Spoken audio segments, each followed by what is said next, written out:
Bonjour la communauté, j'espère que nous allons bien ce matin. Moi, je vais merveilleusement bien et bonne année déjà à tous et à toutes. Chaque année, des milliers de personnes, n'est-ce pas, arrivent au Canada plein d'espoir. Beaucoup repartent ruinés, endettés, humiliés ou restent, n'est-ce pas, coincés, n'est-ce pas, dans une survie permanente.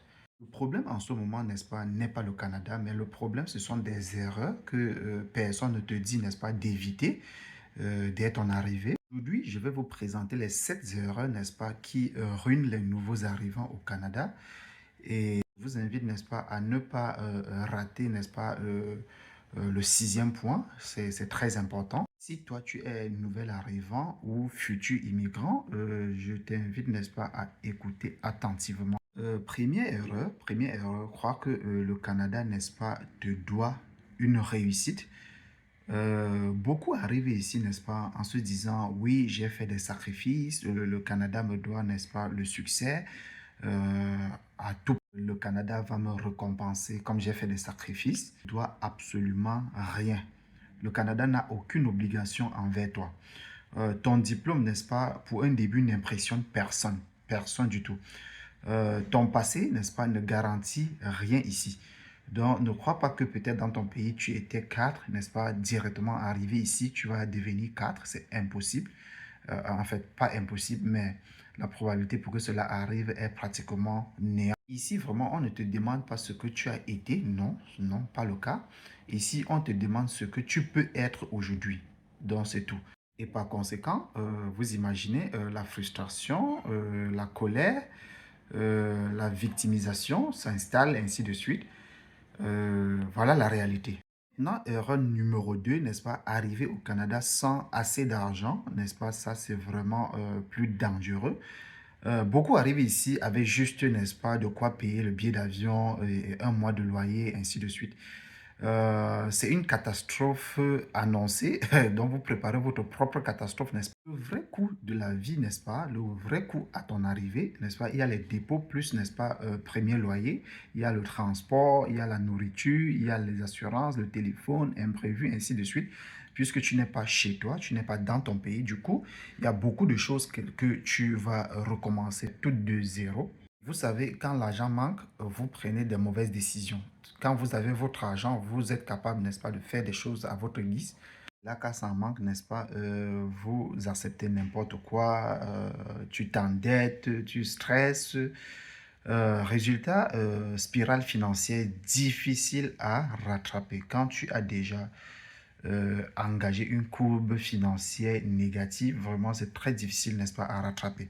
Erreur numéro 3, n'est-ce pas? Refuser les travaux simples à votre arrivée.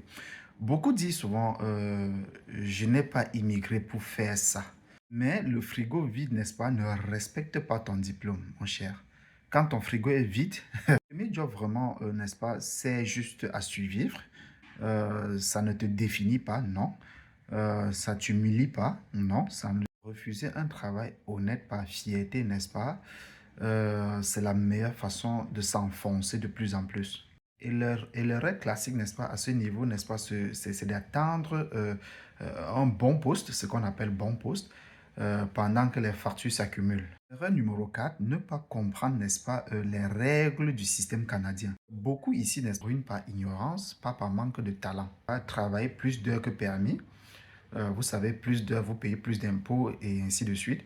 Accepter un travail illégal, ne pas respecter son statut. Une seule erreur administrative peut, n'est-ce pas, te coûter non seulement ton permis de travail, par exemple, ton avenir, les années de sacrifice, en fait. Le Canada n'est pas comme l'Europe. Le Canada est strict, pas flexible du tout. Erreur numéro 5, vivre au-dessus de ses moyens, n'est-ce pas, peut paraître réussi. Certains, n'est-ce pas, veulent montrer qu'ils ont réussi très vite.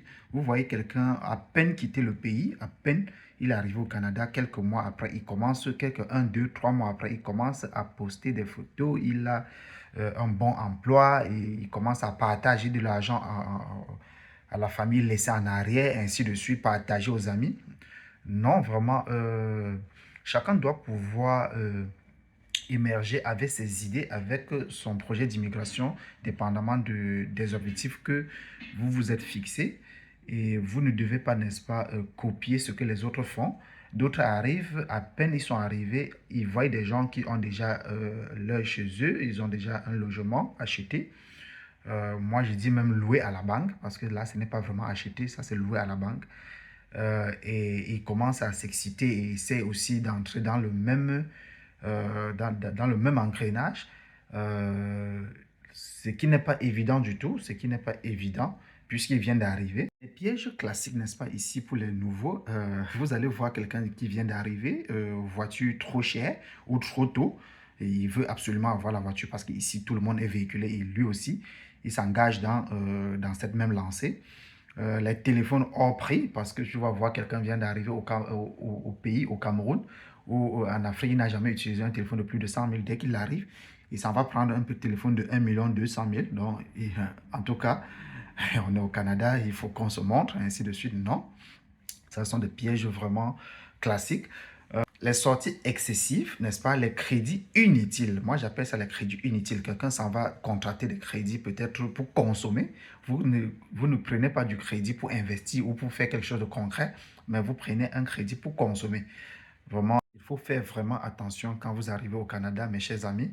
Je puis vous rassurer, le Canada, n'est-ce pas, ne récompense pas l'apparence, non.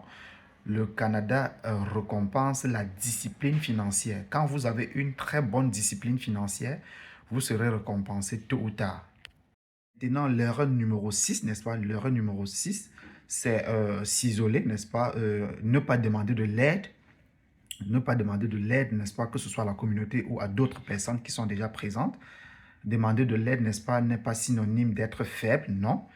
Quand on ne connaît pas, on demande.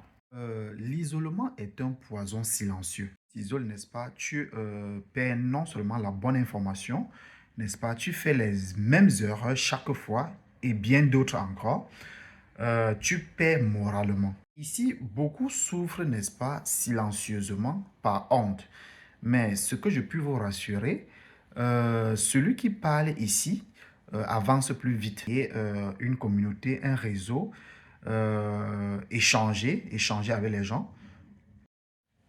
Et l'erreur numéro 7, n'est-ce pas, c'est d'abandonner trop tôt. Juste avant que les choses ne commencent à s'améliorer, eux, ils abandonnent. La réalité sur le Canada, c'est que de 6 à 12 mois, n'est-ce pas, c'est très dur. C'est très, très dur quand vous venez d'arriver. De 12 à 24 mois, il y a une certaine stabilisation, dépendamment de comment est-ce que vous avez joué vos cartes. Et après, les portes commencent à s'ouvrir. Quand vous avez déjà 2 ans sur place, 3 ans, les portes commencent à s'ouvrir. Ceux qui réussissent, n'est-ce pas, ce ne sont pas les plus brillants, non. C'est plutôt ceux-là, n'est-ce pas, qui tiennent, n'est-ce pas, avec le temps, qui tiennent vraiment, qui supportent, que ce soit la météo, que ce soit la vie dure, que ce soit le stress, ainsi de suite. Vraiment, pour ma part, n'est-ce pas, le Canada ne ruine pas les immigrants, non. Le Canada ne ruine pas les immigrants.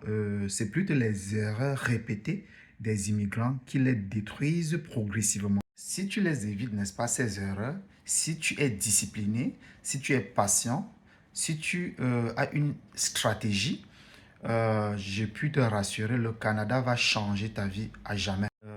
Déjà, dis-moi en commentaire, quelle erreur vois-tu autour de toi le plus souvent? Au Canada, ce n'est pas le plus rapide, n'est-ce pas, qui gagne, non. C'est celui-là qui a compris le système et qui tient sur la durée. Et c'est sur ce, je vous dis merci infiniment d'avoir écouté, d'avoir suivi la vidéo jusqu'à la fin.